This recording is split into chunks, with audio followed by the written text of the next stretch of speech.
Bonjour à tous et merci d'être venus nombreux à cette session. Et nous allons parler de crack contre GraalVM et pour un objectif commun, un démarrage rapide de la JVM. Alors je me présente rapidement, parce que ce n'est pas le sujet, donc je suis Lilian Benoît, je suis le Jug Leader au niveau de Bordeaux et puis je travaille dans une ESN au niveau de Bordeaux. Donc là vous avez mon handle et mon code GitHub où vous allez pouvoir retrouver le code source que je vais pouvoir vous montrer. Alors on va rentrer tout de suite dans le vif du sujet et s'intéresser sur la phase de démarrage au niveau de la JVM, puisqu'effectivement cette dernière n'était pas forcément comment dire, un avantage, en tout cas pour Java et pour le monde de la JVM. Et tout simplement parce qu'à l'époque, au niveau de Java, et quand on avait notamment l'apogée avec les serveurs d'application, les gros serveurs d'application, on avait effectivement un temps de démarrage qui était particulièrement long. J'imagine qu'il y a plein qui ont travaillé sur du WebSphere, du WebLogic dans la salle et qui se rappellent le temps de démarrage qu'il pouvait y avoir. Alors en production, c'est un peu moins gênant, en dev, un petit peu plus, mais en finalité, ce n'était pas forcément problématique puisque son serveur d'application, on ne le démarrait pas tous les 4 matins. Et par contre, c'est là où on a eu un changement à l'heure actuelle, où sur les serveurs, les gros monolithiques qu'on avait, on va effectivement se retrouver actuellement plutôt sur des microservices, où on va vouloir faire plusieurs services, qu'on va vouloir éventuellement démarrer et arrêter rapidement, où là, effectivement, on rentre effectivement sur la notion de temps de démarrage, et important à prendre en compte, puisqu'effectivement, si je veux avoir une augmentation de la charge, je vais dans les solutions qu'on peut avoir, Kubernetes, OpenShift, des pods qui se lancent, il faudrait que le service puisse revenir rapidement dessus. Donc après, il y a aussi diminution des serveurs d'application, mais ça c'est effectivement lié au niveau architecture avec les microservices qui font qu'on ait plus d'éléments. Et on a le paroxysme entre guillemets du démarrage et les serverless, où là effectivement, le but c'est qu'on n'a rien. On n'a pas de serveur d'application, on n'a pas de pod, on n'a rien du tout. Par contre, il y a un événement qui se produit quelque part et à un moment donné, il doit avoir une fonction, un bout de code qui doit pouvoir effectivement se lancer pour pouvoir traiter et ensuite rester éveillé s'il y a besoin et s'il n'y a plus besoin, l'arrêter. Alors, derrière cette problématique, c'est notamment sur ce type de solution, c'est la facturation qui fait que si vous gardez des ressources, vous pouvez les garder, mais il faut payer. Donc effectivement, après la note s'alourdit très rapidement. Et donc l'objectif, c'est de dire il faut que ça puisse démarrer rapidement et s'arrêter. Et c'est là où on se retrouve avec la JVM, où on n'était pas forcément parti gagnant, et en tout cas en première position sur ce côté-là. On va voir un petit peu le fonctionnement au niveau de la JVM et de voir pourquoi, quels sont les éléments qui rentrent en jeu. C'est qu'au niveau de la JVM, on compile, mais on est bien sur du bytecode. Et donc, on a effectivement l'interprétation du bytecode lié au compilateur, donc qui est une passe qui est nécessaire.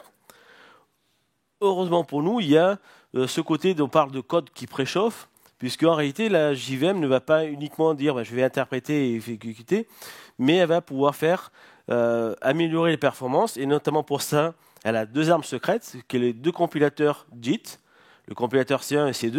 Alors, je vous rassure, on ne va pas rentrer plus en détail, mais en tout cas, ils existent et qui sont là, dans cette session, et ils existent et ils sont là, et qui vont globalement dire, mais là, je passe souvent sur ce bout de code, et donc sur ce bout de code, vu que je passe souvent, ce que je vais faire, c'est que je vais les compiler en natif. Comme ça, la prochaine fois qu'on appelle, ça ira très vite. Et c'est là où on peut avoir un temps de chauffe au niveau de la JVM, puisqu'effectivement, on va avoir de l'interpréter. Au début, tout va être interprété. Et puis, effectivement, la JVM va voir au niveau de l'utilisation, de voir où c'est que c'est pertinent de faire les optimisations, et par rapport à ça, de les réaliser. Et donc, plus la JVM fonctionne, et plus, effectivement, elle chauffe, et plus elle aura des performances accrues de ce côté-là. Donc ça, c'est intéressant. Et donc, par rapport à ça, il y a tout un système au niveau de la JVM de profilage et des optimisations qui peut être mis en œuvre. Et c'est des sujets qui sont effectivement super intéressants aussi à voir, mais on ne peut pas tout rentrer dans cette session. Donc ça, c'était pour le côté JVM.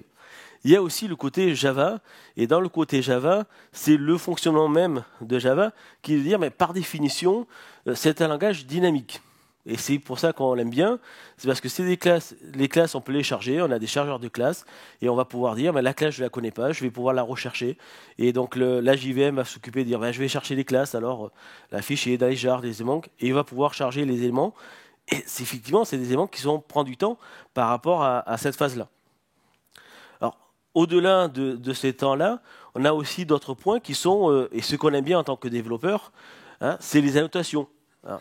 Fini les fameux fichiers XML qui étaient super longs, compliqués, avec des sources d'erreurs. On aime bien au niveau de pouvoir utiliser ces annotations. Donc là, il y en a plein en Java. Hein. Ils ont répondu ça et c'est effectivement très bien. Si je prends l'entité, c'est effectivement, je mets juste une arrobas entité et ça y est, j'ai mis l'entité JPA, j'ai rien d'autre à faire. Par contre, naturellement, vous imaginez bien qu'au niveau du démarrage de la JVM, à un moment donné, il va falloir dire, alors quelles sont mes entités? Ah, mais j'ai plus de fichier XML qui me dit où sont les entités. Bon, mais c'est pas grave, je vais les rechercher. Et on va rechercher, on va passer du temps, effectivement, à faire des opérations. Donc on voit effectivement, hein, même dans l'usage et de ce qu'on aime bien de Java, c'est des éléments qui sont des freins au niveau démarrage.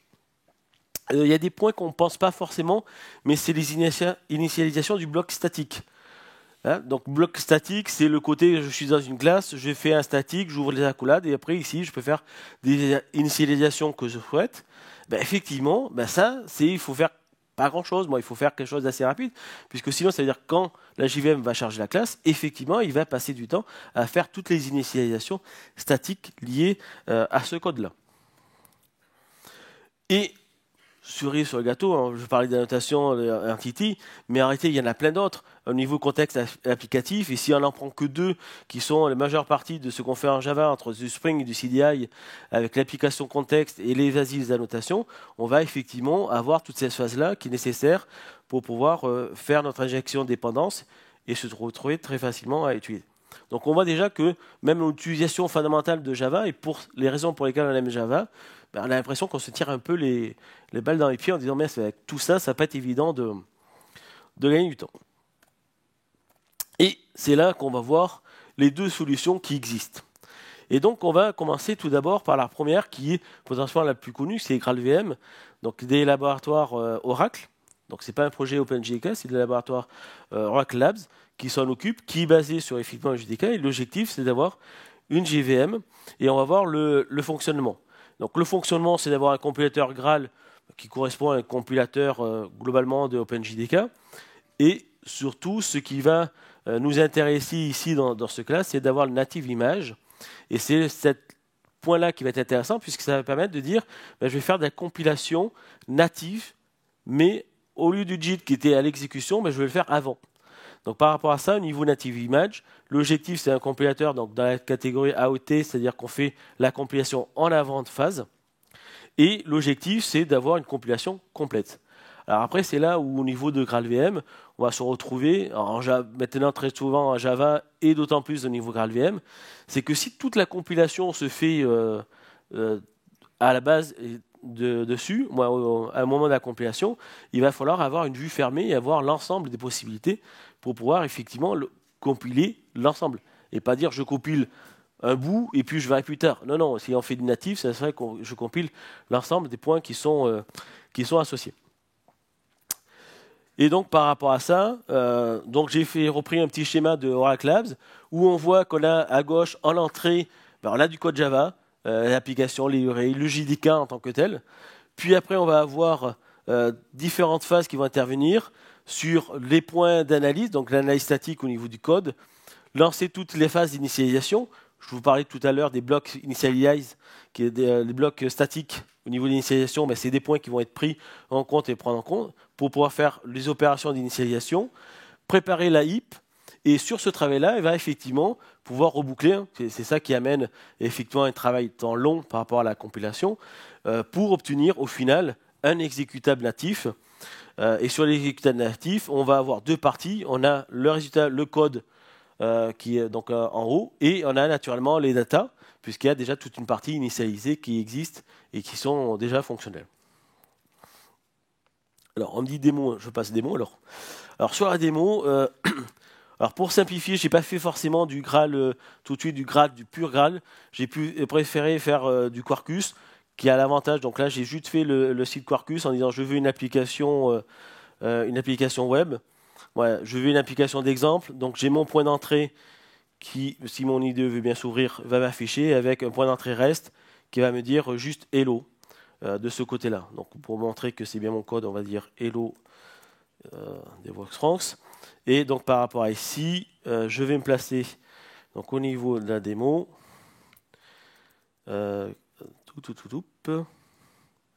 Quarkus, donc je fais un Maven package. Donc là, je me fais une compilation Maven package pour avoir les éléments qui sont associés pour, au niveau de GraalVM. Ah oui, j'ai oublié de supprimer le test. Alors je vais arrêter parce que j'ai oublié de supprimer le test et le test il va planter. Vu que j'ai changé le commentaire. Hein. Ah, c'est pas bien, mais vous fermez les yeux pour l'instant que je fais quoi. Alors c'est au niveau test, ils vont vérifier qu'il marque bien Hello reste à jour. Et vu que je l'ai supprimé. Donc là je prends une JVM et je vais dans mon target. Alors après, je ne vais pas forcément rentrer dans les détails de Quarkus, mais ils ont un mode de composition classique, donc il faut aller chercher un petit peu la JVM. Moi, l'archive correspondante, j'aurais pu rajouter une option pour avoir un Uber jar, pour ceux qui connaissent Spring Boot et le principe. Mais là, on va le faire tout simplement. Et là, j'ai mon application qui démarre. Ah oui, c'était pour ça que j'avais mis le fond noir, parce que ça ne se voit pas beaucoup. Mais ça se Ah si, ça va, ça se voit mieux que moi, tant mieux. Donc vous voyez, c'est le principal. Et on va vérifier que quand même ça fonctionne. Quand on dit bien Hello Devox, donc on est 80-80 de ce côté-là. Et je ne me rappelle plus.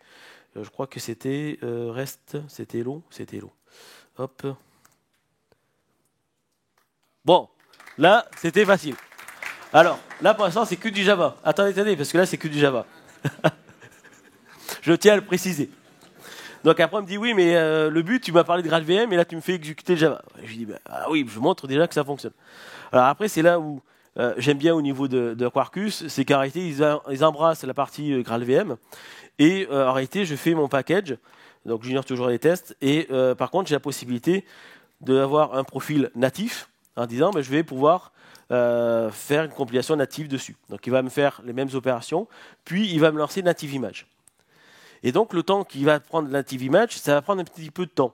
Donc on va le laisser travailler et on va revenir sur la slide et on verra après ce qu'il nous dit. Ah bien, il me poule des images en plus. Ok, on y va. On va voir si mon téléphone est bon ou pas. Ok.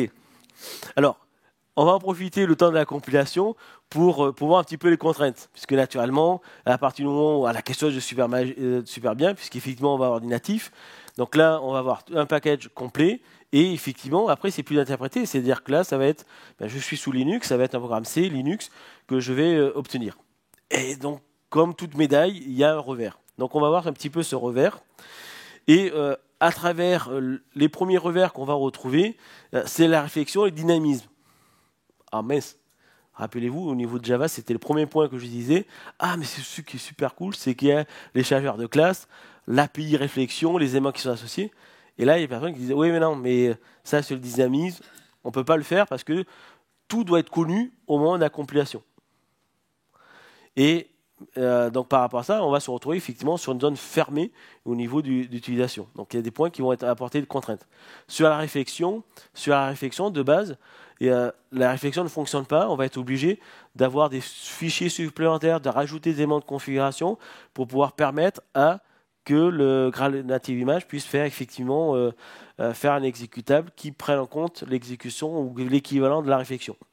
En disant c'est de la réflexion parce qu'on ne connaît pas, mais en réalité, je te donne quand même les informations de ce que tu es censé ne pas connaître. C'est un petit peu le jeu qu'on a. Et après, c'est là où c'est intéressant Quarkus, mais il y a Spring Boot qui se lance aussi dans ce côté de la version 3.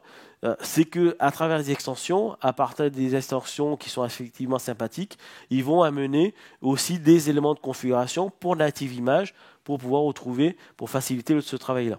Donc diminuer un petit peu la contrainte. Mais après, sinon, il y a d'autres points qui ne fonctionnent pas. Si je prends par exemple la sérialisation Java, la sérialisation Java ne fonctionne pas avec GraalVM. Vous ne pouvez pas le faire. Alors, vous pouvez sérialiser en JSON, mais pas en Java. Autre point qu'on va retrouver, c'est qu'on va se retrouver avec un programme exécutable, mais ce n'est plus la JVM. Donc en réalité, il y a ce qu'on appelle un substrate VM qui est remplaçant et qui a l'objectif de faire un minimum d'opérations de la JVM. C'est notamment sur la partie gestion des threads qui sont associés. mais ce n'est pas notre JVM qu'on a l'habitude et qu'on connaît. Ensuite, autre point qu'on va avoir, c'est au niveau garbage collector. On va pas avoir le garbage collector qui vont être fournis, c'est le serial GC. Donc serial GC, c'est le côté série en disant jaloux. Donc vous voyez, dans la pile de tous les garbage collectors, vous prenez le moins performant, ben, c'est celui-là que vous avez. Bon. Alors après, ça peut dépendre des usages. Si on reprend sur la partie des lambda, des serverless, qui correspond à dire j'ai un événement, je dois démarrer, je fais un traitement et puis je m'arrête. Bah, globalement, j'ai rien à garbage collector. Moi, le garbage collector va pas être utile, puisque de toute façon, je vais faire mon allocation par rapport à ce que j'ai besoin, je vais faire mon traitement que j'ai besoin de faire, et puis après, quand c'est fini, je tue tout, donc on n'en parle plus. Donc après, c'est sur des cas d'usage. Après, c'est là où c'est important de pouvoir retrouver des cas d'usage, de savoir les contraintes et les cas d'usage pour savoir quelle est la bonne solution, les éléments qui peuvent être associés. Après, autre point qu'on va avoir, alors c'est les optimisations à chaud. Alors pourquoi optimisation à chaud? C'était en revers par rapport à ce que j'évoquais notamment au niveau du JIT. C'est que l'avantage du JIT, c'est qu'il y avait une analyse de performance par rapport à l'utilisation de la JVM et qui était capable de pouvoir optimiser le code en fonction de l'utilisation. Là, étant donné que la compilation se fait avant l'exécution, on imagine bien que le compilateur, native image, il a strictement zéro information pour savoir comment ça va être utilisé. Donc, c'est que des optimisations statiques qui est faite à l'heure actuelle.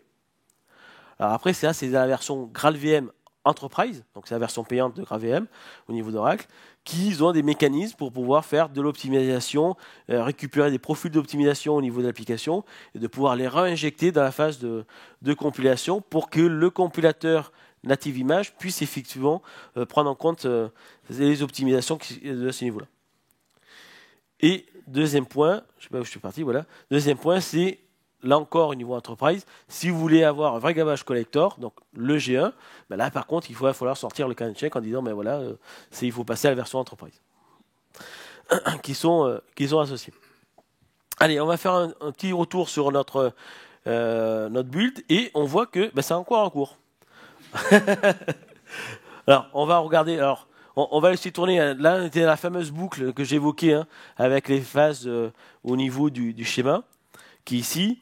Mais en tout cas, ici, donc là, j'étais sur GraalVM. Donc là, après, étant donné que c'est du Quarkus et que j'avais pas forcément j'avais le minimum de GraalVM, il a pris la distribution. Et on est bien sur du Java 17. Le compilateur, c'est bien un compilateur C. Le garbage collector, c'est bien celui-là que je vous avais dit, c'est la version community, donc c'est RGC. Pour la démo, ça va être très très bien. Et puis, effectivement, on a quelques apports au niveau de Quarkus qui va effectivement aider le travail. Et alors après, dans les phases d'analyse qui est intéressante, c'est qu'il va voir que, par exemple, vous allez rechercher, alors c'est des points qu'on n'a pas d'habitude au niveau Java, mais le nombre de classes qui sont utilisées. C'est-à-dire, il a fait tout le parcours de code et tous les éléments qui sont passés. Et il a dit, voilà, il y a 10 000 classes, un peu plus de 10 000 classes, sur les 11 000 classes lisibles qui sont utilisées. Les champs, ça va être pareil. Alors, il fait cette analyse-là pour la simple raison, c'est qu'après, derrière, il va pouvoir couper ce qui est inutile pour faire en sorte de rendre l'exécutable le plus petit possible. Donc après, on voit qu'il y a des enregistrements au niveau de la réflexion et au niveau de GNI. Là encore, puisque naturellement, il y a des classes du JDK qui sont prises en compte au niveau d'ici. Donc on a un temps, il a créé une image. J'ai un petit résumé avec les tops des classes. Bon, alors effectivement, ça ne fait pas grand-chose. Donc au niveau de mon application, ça ne fait pas grand-chose. Donc c'est la sécurité qui est le plus consommateur au niveau mémoire. Ce n'est pas forcément surprenant vu ce que je fais. Donc j'ai mon exécutable, tac, il a pris 5 minutes 48. Juste pour faire mon hello. Bon, on va quand même vérifier si ça fonctionne.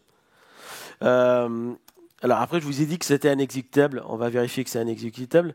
Donc j'ai file, pour ceux qui ne connaissent pas, c'est sous Unix. C'est une commande qui va me permettre quel est le type de fichier. Donc il est où? C'est mon GraalVM Runner.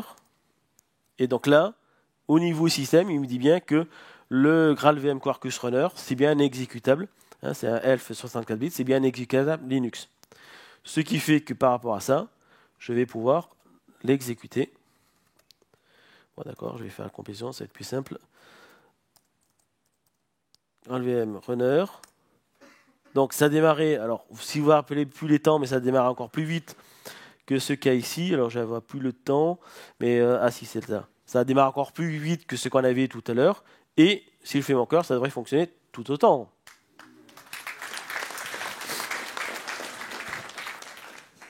Voilà donc sur la partie au niveau GraalVM.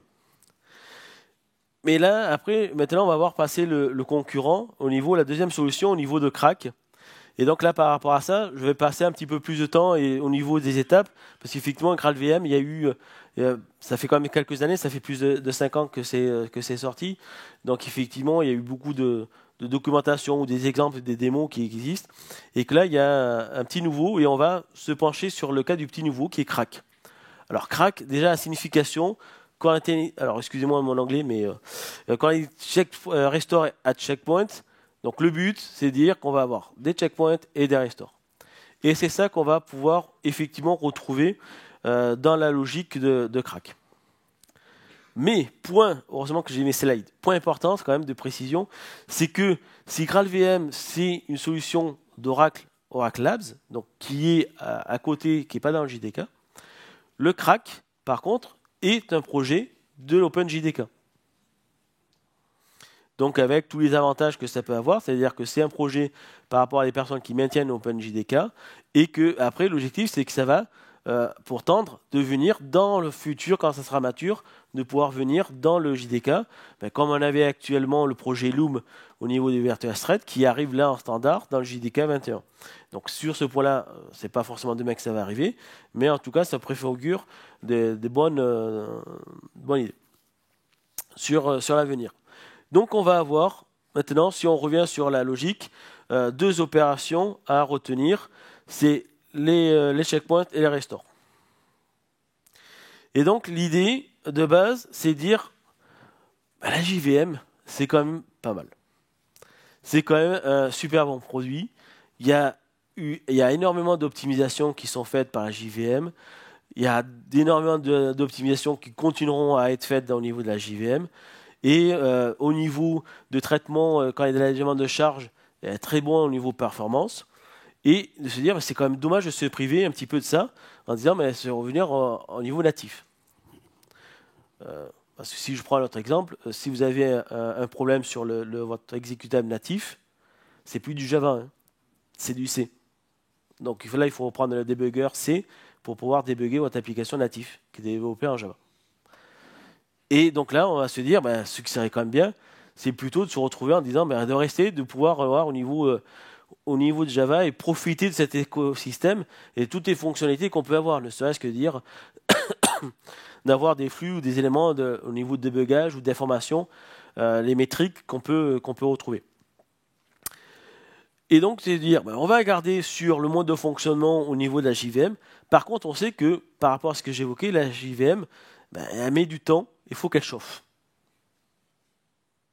Mais une fois qu'elle est chaude, entre guillemets, la JVM, on va pouvoir effectivement, elle va être performante et on va pouvoir effectivement envoyer pas mal de requêtes et de pouvoir la solliciter.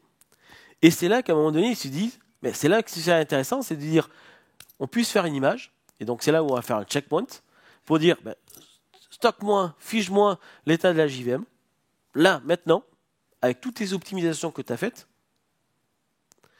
et puis après, ce que tu vas faire, c'est que plus tard, on a la possibilité de dire, je l'inverse, le restore, qui va me dire, je vais, maintenant, je démarre la JVM, mais restaure-moi l'état où j'étais au moment du checkpoint. L'état est avec les mêmes données, avec les mêmes optimisations qu'on va pouvoir retrouver derrière. Et donc, c'est sur ce principe-là que Crack a été mis en place. Alors, au niveau du checkpoint, alors, pour pouvoir réaliser le checkpoint, alors, il va falloir effectivement déclarer. Alors, naturellement, c'est un projet JDK, et au niveau de la démo, je vais prendre un JDK Crack. Donc, ça va être au niveau, mais c'est un JDK 17, donc c'est la dernière LTS. Et là, cette fois-ci, on va rajouter une option qui est Crack Checkpoint To, tout simplement pour dire, quand je vais décider de faire mon checkpoint, à quel endroit sur le disque je vais pouvoir stocker des fichiers par rapport à mon image. D'accord? Donc là, c'est juste au lancement, c'est pas le moment où je vais faire le checkpoint, c'est je lance ma JVM pour dire, ben, quand je te demanderai de faire le checkpoint, tu mettras le fichier à cet endroit-là. Donc maintenant qu'on a préparé la JVM pour dire où c'est qu'on le stocke, ben, quelle est la commande pour pouvoir la stocker? Et la commande pour pouvoir la stocker, c'est tout simplement la commande Java JCMD, alors qui fournit au niveau JDK, où on passe l'archive et on peut faire un JDK pour checkpoint. Donc naturellement, c'est une option qu'ils ont rajoutée au niveau de la commande et qui permet de dire je vais me connecter à la JVM et je vais lui demander de faire un checkpoint. Donc c'est là qui va déverser les fichiers correspondants. Et donc après, naturellement, ce qui va nous intéresser, c'est dire mais comment je fais pour pouvoir restaurer tout ça. Pour restaurer tout ça, ben là encore, ça va être assez simple. Et c'est au niveau de la JVM qu'on va faire au niveau de la JVM et on va lui juste indiquer ben, quel est le répertoire où il se trouvent les images. En disant, ben, tu démarres. Ah, mais au fait, le checkpoint de là où il faut que tu te mettes, tous les fichiers sont dans ce répertoire-là. Et donc la promesse, c'est de faire en sorte que ça démarre aussi rapidement et dans le même état qui sont associés. Donc on va pouvoir passer un petit peu à la démo parce que là je fais quelques slides mais on va voir comment ça fonctionne et comment ça vit surtout. On va se pencher sur une API. Alors il y a quand même des API qui sont disponibles au niveau de Crack, qui a été rajoutée au niveau de Crack. Et il y a notamment une API et qui va nous servir pour pouvoir faire les opérations qui permet d'être informé avant le checkpoint et après le checkpoint. Donc comme ça peut permettre de suivre en disant ah tiens on m'a demandé un checkpoint, je vais pouvoir afficher un petit truc et puis après le checkpoint les éléments qui sont associés.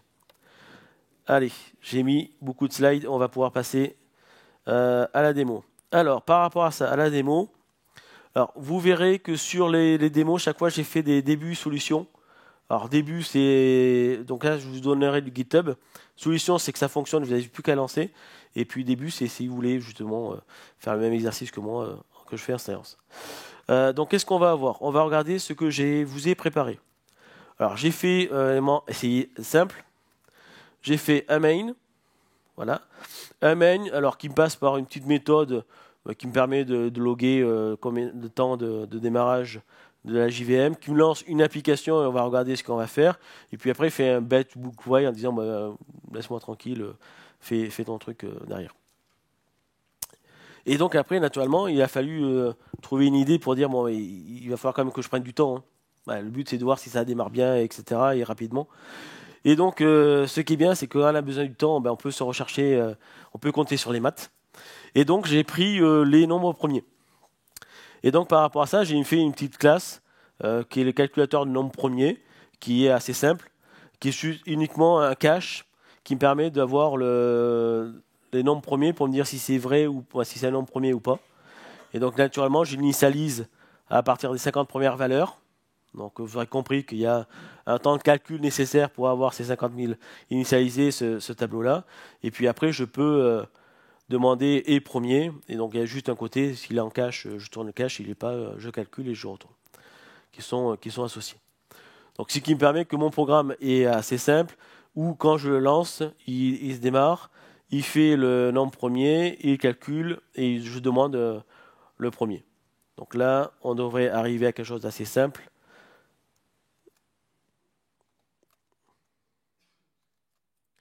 Donc si on le lance en Java, donc là pour l'instant au niveau Java avec normal, s'il veut bien, voilà, hop, la JVM elle démarre, donc là il est en train d'initialiser mon tableau. Et après, donc, premier résultat est au bout de un peu plus de 7 secondes. D'accord? Donc là, ce qu'on va faire, c'est que sur cet petit exemple, on va utiliser Crack pour voir si effectivement ça tient à nos promesses. Alors par contre, après, on va utiliser justement l'interface que je vous ai présentée, qui va nous permettre de savoir si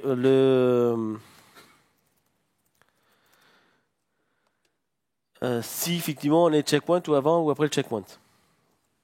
Donc là, ça serait bien qu'il me fasse la complétion. Pardon? Ah oui. Oui. Merci. Ah, c'est beaucoup mieux. Voilà. Hop, je suis ici. Je vais lui demander, je suis fainéant, donc je vais demander à mon Dieu de faire les méthodes qui vont bien. Ici, hop. Donc ici, je vais faire, hop là, un petit coucou pour dire, hop, ben là je fais un checkpoint. Et après, ben là je me dis, je fais un restore. Mais, ouais, voilà. On va s'accorder des... Aïe, aïe, et après, on va essayer. Alors, restore, on va voir quand même. Normalement, si j'ai tenu mes promesses, on devrait pouvoir calculer le nombre au premier. Donc, ce que je vais faire, c'est que je vais demander de recalculer. Hop. Donc, de recalculer ça. Ah. Bah oui, je vais gagner du temps avec le copier-coller, mais si j'arrive pas à faire mes copier-coller, ça va être perdu. Voilà, naturellement, je prends le calculateur qui est logiquement déjà initialisé. Donc, par rapport à ça, une fois que j'ai fait ma restauration, je vais lui demander de dire est-ce que 25 000 il est ou pas. Si je retrouve restaurer mon état, ça devrait être dans le cache, donc il devrait me retourner rapidement à la réponse. Voilà, on est pas mal. Il y a un point qui nous reste à voir, c'est le côté que cette interface. On est au niveau JDK, donc au niveau JDK, n'imaginez pas qu'il y a quelque chose qui va scanner vos classes, qui va regarder vos codes, des annotations de ce côté-là. Non, pas du tout. Donc il va falloir l'enregistrer quelque part. Donc c'est le core. Donc on a hop, global, register, et c'est là où on indique la enregistre. Voilà. C'est normal puisqu'on est JDK bas niveau de ce côté-là. Donc là, logiquement, on est bon. Donc si on est bon, ça on arrête. Je reviens sur crack, Java. Crack, début. Alors je fais Maven clean et package pour bien montrer que c'est bien le code que j'ai ici qu'on compile. Qui sont associés. Et donc là, ce que je vais faire, on va utiliser crack. Alors je pourrais taper les lignes de commande. Et vu que c'est le meilleur moyen pour passer du temps à dire j'ai oublié le C, j'ai oublié le RX, j'ai préparé des petits SH qui fait les commandes. Et de toute façon, les commandes sont affichées, qui sont tapées sont affichées ici. Donc c'est ni plus ni moins que je lance ma JVM. Donc c'est bien une JVM JDK crack 17, en précisant le répertoire, les éléments qui sont associés et mon archive que je viens de construire. Donc là, on voit que les temps sont à peu près similaires à ceux que j'avais tout à l'heure.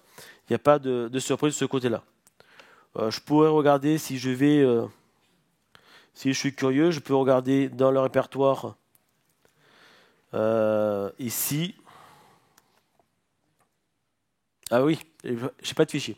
Normal, puisque j'ai juste démarré la JVM. Il me faut effectivement maintenant que je demande de faire un checkpoint. Donc on y va. Donc pour ça, j'ai une seconde commande où je vais demander de faire le checkpoint. Donc là, il a commencé la commande CMD, c'est exécuté. Alors le point, c'est que là, sur le checkpoint, et quand on le fait avec CMD, il va faire le checkpoint et il va arrêter la JVM. Voilà. Et vu qu'au niveau du script, bon, j'ai pas prévu ce cas-là, j'ai un gros message disant ton application s'est arrêtée. Mais là, on voit déjà notre code qui s'est exécuté avec le checkpoint 38 points. Là maintenant, si je regarde mon répertoire, il est renseigné. Donc maintenant, ça va être le verdict, savoir si ça fonctionne ou pas. Alors la particularité par contre, c'est qu'il va falloir que je fasse, que je sois en route pour faire les opérations. Parce qu'en réalité, c'est pour les mécanismes de restauration, ça utilise des sous-systèmes CRI-OU de Linux. Et donc, il y en a besoin d'avoir des privilèges particuliers. Donc, je ne peux pas le faire avec un utilisateur lambda. Et c'est pour ça que je suis obligé de faire de la route. Alors, vous verrez que dans beaucoup d'exemples, il parle de Docker et il manipule avec des Docker, parce que ça s'y prête bien, et notamment par rapport à des cas d'usage, mais ce n'est pas une obligation qu'il soit associé. Alors, hop, que je revienne bien sur le bon. Et donc là, cette fois-ci, je vais démarrer ma JVM. Je vais vérifier quand même que... Hop. Oui, que c'est bien ma JVM crack. Ah, c'était autant être sûr que ça fonctionne. La restauration. Et là, j'ai mis combien de temps 0 millisecondes. Donc là, il a fait la restauration et après, il a exécuté le after restore où on voit la ligne et il a calculé le nombre premier. Et sur le nombre premier, il est arrivé à 0. Promesse tenue. Merci. Alors, maintenant, on va voir en disant, mais bon, là, d'accord, ok, on a fait simple. Tu l'as fait avec une application Java, mais bon, c'est quand même pas très sérieux, quoi. On n'est pas juste là à faire des applications qui font des calculs de nombres premiers. Ok, d'accord. On va se rapprocher du monde réel. On va se rapprocher du monde réel et on va se dire, dans le monde réel, on fait des applications web. On va faire à peu près la même idée. Donc, je vais avoir une classe, hop là, ici. Ah, bah oui. Ah oui, c'est à quoi je corrige, mais que. Oui, j'ai juste changé mes packages. J'ai eu la bonne idée de renommer mes packages. Donc, je mets mon main qui fait le calcul et qui va me démarrer mon serveur JT. Donc, mon serveur JT, donc là, j'utilise une classe. Là, ici, c'est JT, c'est réellement lui, mon serveur. Donc, je fais ma classe avec le port, un handler. Je précise, donc là, au niveau de JT, le serveur, le handler. Je le démarre, je fais une boucle, là encore, pour que mon JT puisse continuer, associer. Et donc là, au niveau du main, je vais passer donc, ma classe apps, qui maintenant est devenue en réalité un handler JT, ou qui va pouvoir effectivement calculer les opérations qui sont associées. Et donc là, ce qui va être intéressant, on est dans un cas où je vais avoir ma JVM qui va démarrer, et je vais pouvoir faire appel à cette route. Quand je fais appel au niveau de cette route, je vais effectivement avoir le côté de chauffe qu'on peut avoir, soit par rapport à des optimisations, soit par rapport à des initialisations. Là, notamment, lorsque je vais faire le premier appel, le premier curl, je vais effectivement avoir comment dire, mon tableau calcul premier ne va pas être initialisé. Donc, lors du premier appel, je vais avoir le calcul qui va être fait. Je vais faire mon checkpoint et logiquement, quand je vais restaurer, quand je fais mon premier appel, ça devrait être bon. Voilà, on va voir tout ça, le temps passe. Donc on va effectivement, alors je ne sais pas de craquer, mais en tout cas faire en sorte les classes qui vont bien au niveau de crack. Et là, c'est là où on va rentrer sur un point particulier qu'on va avoir. Donc je vais essayer de parler en même temps que je code. C'est que en réalité, quand je prends une image, il va avoir comme des contraintes. C'est comme tout, hein. C'est là encore une médaille. On va avoir des effets positifs et des effets négatifs. On imagine bien que quand je vais avoir des connexions, je vais avoir un état. Et dans l'état niveau serveur web, je vais avoir des états vers des connexions. Et sur les états, sur les connexions, par rapport à ça, je ne vais pas pouvoir les garder dans TACOTEL. Imaginez, alors là, ça va être au niveau web, mais imaginez que j'ai une connexion vers la base de données. Je ne vais pas pouvoir arrêter la base de données de ce côté-là. Si j'arrête ma JVM parce que j'ai fait mon checkpoint, côté base de données, j'ai plus ma connexion. Donc la connexion est perdue. Donc si après je relance ma JVM et je dis ah tiens relance et remets-toi dans le même état qu'avant, elle va dire attends j'ai un problème avec mes sockets et tout, je ne retrouve pas une petite, je suis pas dans un état cohérent. Donc c'est là où en réalité il y aura des opérations à faire et globalement c'est dire avant on va fermer les connexions, les ressources et puis après au niveau restauration on va les rouvrir. Donc là c'est ce qu'on va faire. Mais pour au niveau du web, c'est-à-dire que quand je fais avant le checkpoint, je vais demander à JT, tu t'arrêtes gentiment.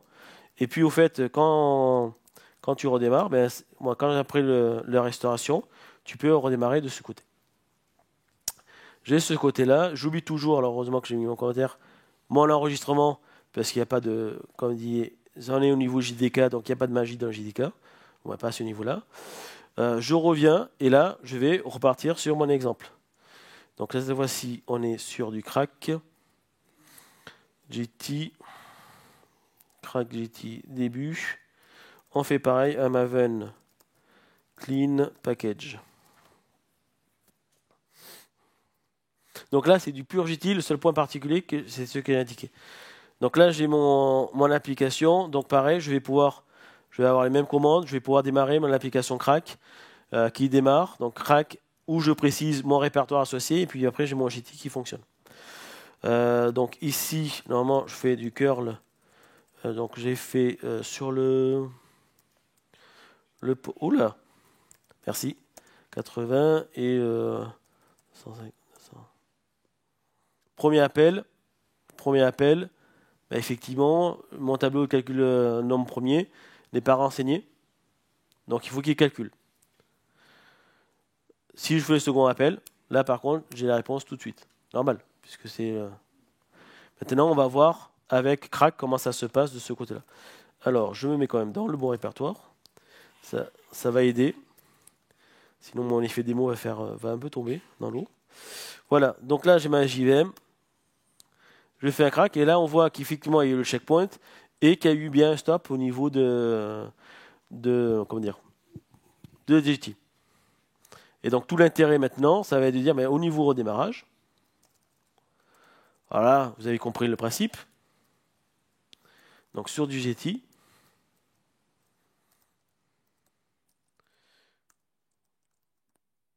je redémarre. Donc là, revenu à la situation qu'on pouvait attendre.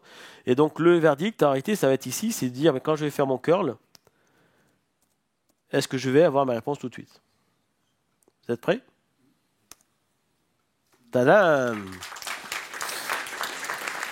Promesse tenue. Promesse tenue.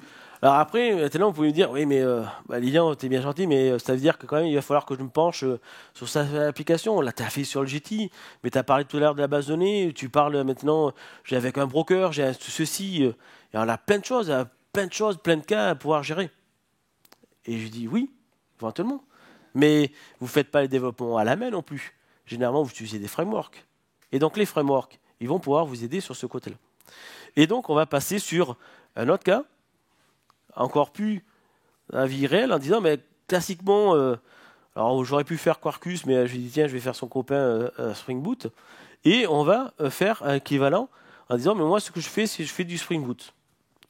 Et donc, quand je fais du Spring Boot, alors naturellement, on retrouve mon main. Donc là, j'ai mon main où c'est mon Spring Boot application qui démarre mon application. Et sur mon application, je vais retrouver un contrôleur, rien de plus classique, REST contrôleur, avec le slash pour le nombre premier que je veux calculer et qui calcule le nombre premier. Donc qui est l'équivalent de mon handler sur JT, mais là ici c'est du pur Spring Boot. Sur ce côté-là, qu'est-ce que j'ai à faire? Au niveau du développement, rien. Par contre, ce que je vais avoir, c'est que alors pour l'instant, vu que c'est encore un projet OpenJDK, c'est le projet OpenJDK, mais ce qu'ils ont fait, c'est qu'ils ont dit on va faire une version du composant. Alors pour la partie embarquée, c'est le Tomcat qui est embarqué par défaut. Donc non, je vais faire dans l'ordre. Hop, je vais demander à mon IDE de me dire Tomcat, t'es gentil, mais je veux que tu m'exclues le Tomcat qui est embarqué par défaut au niveau de Spring. Voilà. Et parce que moi, ce que je vais utiliser le Tomcat qui est porté par le haut niveau de projet. Alors là, on voit bien que c'est porté au niveau de projet, mais quand ça sera intégré au niveau JTK, c'est quelque chose qui pourra être intégré dans le framework. Donc là, ici, Spring Boot et d'autres frameworks que vous pouvez utiliser. Et je fais que ça. Allez, on passe à la démo. 1 minute 30 pour tout compiler. Allez, allons-y. On va voir si je tape vite ou pas. Hop. Donc je suis sur ici. Hop, Spring Boot. Crack début. Je fais mon Maven clean package. Le temps qui compile, je gagne quelques secondes en basculant là aussi sur bon endroit. Et là aussi, parce que ça c'est le côté que je pense pas. Hop. Spring Boot. Dessus. Donc là, ma compilation, il n'y a pas eu de souci. Donc je vais pouvoir lancer, comme à l'habitude maintenant, il n'y a plus d'éléments de secret. Je lance ma application. On voit bien au niveau des traces que c'est du Spring Boot classique qu'on va pouvoir retrouver. Je vais relancer à partir de ce moment-là le checkpoint qui va être associé. Non, j'ai fait le checkpoint, sauf que je n'ai pas lancé la route. Oui, mais là je vais couper. Hop, là c'est pas grave, on reprend. Ça c'est sur l'effet démo. Hop, on reprend. Donc là, il est démarré. Je fais mon calcul.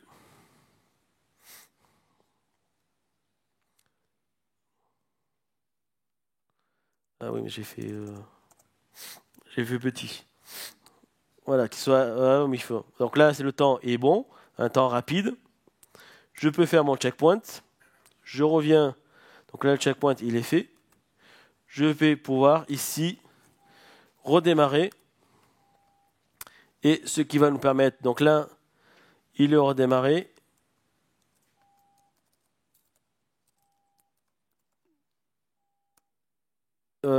Non, pardon, il est redémarré. Et ce qu'il a besoin de faire, c'est le curl.